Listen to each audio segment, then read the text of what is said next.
Hola, estudiantes. Estoy muy feliz de verlos. I am so happy to see you all. I hope that you're having a wonderful week.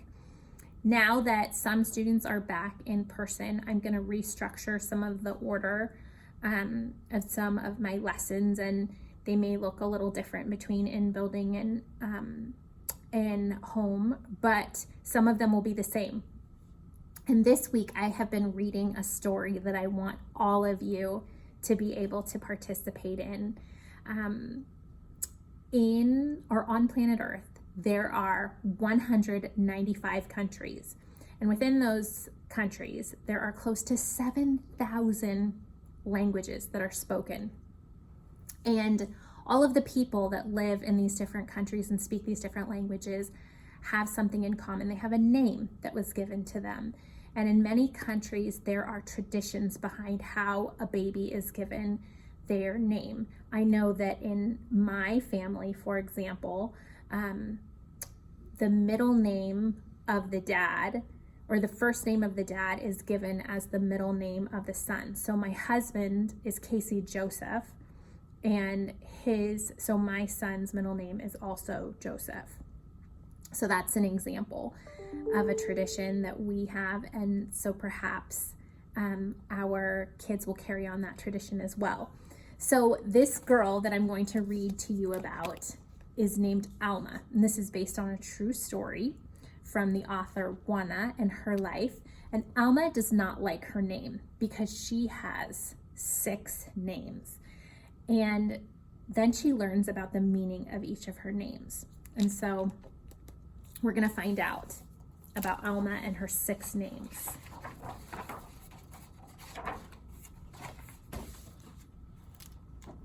Alma, Sofia, Esperanza, Jose, Pura, Candela had a long name. It was too long if you asked her. My name is too long, Daddy. It never fits, Alma said. Come here, he said. Let me tell you the story of your name, and then you decide if it fits.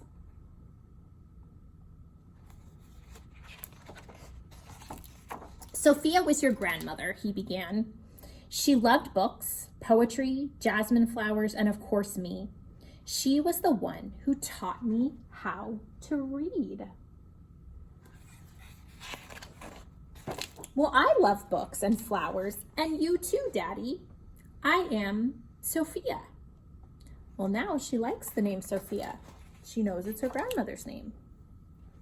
Esperanza was your great-grandmother, he continued. She hoped to travel, but never left the city where she was born. Her only son grew up to travel the 7 seas, and wherever her sailor son went, so did Esperanza's heart. The world is so big. I want to go see it, Daddy. You and me together. I am Esperanza. Well, now she likes that name too, her great aunt's name. Jose was my father, Alma's daddy said. He was an artist with a big family, like many people had back then. Early each morning, he walked to the mountains and the plazas to paint everyday life. And sometimes I went along with him. Your grandfather taught me to see and love other people.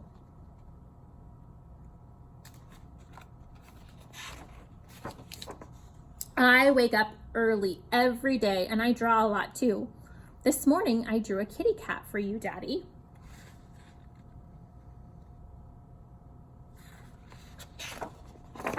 Pura was your great aunt. She believed that the spirits of our ancestors are always with us, watching over us. When you were born, she tied a red string around your wrist, a charm to keep you safe.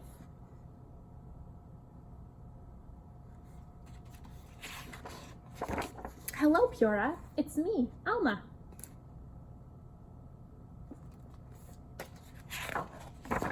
Candela was your other grandmother. She always stood up for what was right. She sounds like a very brave person. What a great example.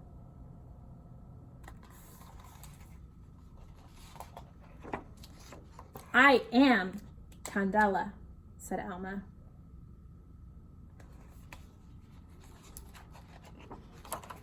I love the story of my name. Now tell me about Alma, Daddy. Where did my first name come from? I picked the name Alma just for you. You are the first and the only Alma in our family, and you will make your own story.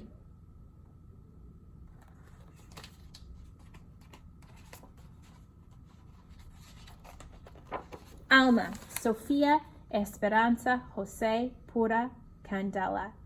That is my name, and it fits me just perfectly. I am Alma, and I have a story to tell. Okay. So in the beginning of the story, Alma feels like her name is too long, and she doesn't like it. But after she learns about the people she's named after and the history behind each of those names, she becomes attached to each one of them. And maybe you have a first or middle name that is significant to someone in your family or a reason why your parents chose that name. So students this week are revisiting how to introduce themselves in Spanish and what their name means and why it's important. So here are 3 different ways that you can introduce yourself in Spanish. So you can find out, if you don't know, what is significant or important about your name and write to me in Google Classroom. For example, maybe your middle name is Marie and your grandmother's name was Marie. Or maybe your middle name is Stephen and your dad's name is Stephen. So here we go. Here are 3 different ways to introduce yourself in Spanish. This first one, most of you know. Me llamo Mrs. Novak. I am called, they call me Mrs. Novak is how that translates. Me llamo Mrs. Novak. Your turn with your name. Super. The next one, mi nombre es Mrs. Novak. And this translates exactly to my name is Mrs. Novak. Mi nombre es Mrs. Novak. Your turn. Good. The last one, soy Mrs. Novak. I am Mrs. Novak.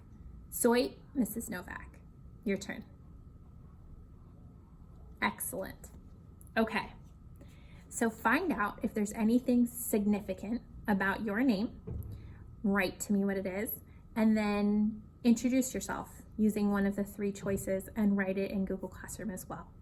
I hope you have a great week. Adios.